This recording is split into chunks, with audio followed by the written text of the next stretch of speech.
Дариночка у нас конфеточка, а Тимурчик медовый пряничек. Так по-своему ласково Ольга Ахмадеева называет своих детей. Маленький Тимур родился в преддверии праздника 1 июня. Несмотря на то, что беременность протекала тяжело, малыш здоровый, вес 3300. На протяжении всех 9 месяцев мама ждет этого ребенка.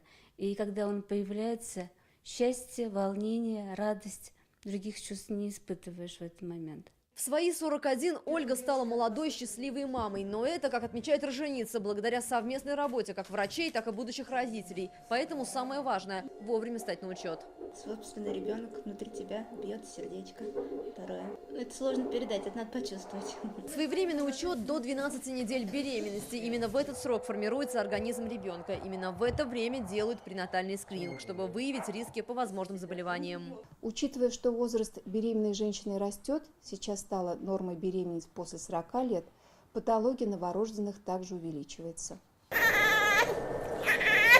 Есть и особо торопливые детки, которые на свет хотят появиться раньше. На помощь таким приходит медицина. В отделении реанимации ДРКБ выхаживали недоношенных детей весом даже меньше 500 граммов.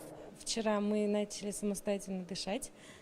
Для нас это большая радость. Альбина пока не слышала ни плача, ни смеха своего ребенка. Месяц он был на искусственной вентиляции легких. Назвали мальчика Язнур. Родился он всего 820 граммов. Но, оправдывая свое имя, «Весенний луч» не сдается. Сейчас его вес кило 400.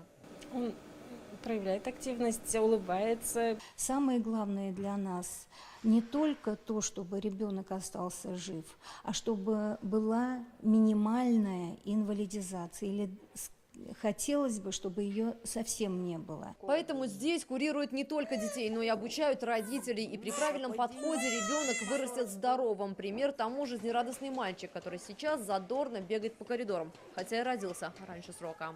И папочка отдельно с малышом у нас. Всего же в Татарстане только с начала года родилось более 15 тысяч детей. В республике сейчас есть все условия даже для самых сложных деток и для сохранения беременности у мамочек. Лучшие врачи России, современные методы обследования и оборудование будущего. Все, чтобы детство стало счастливым. Александр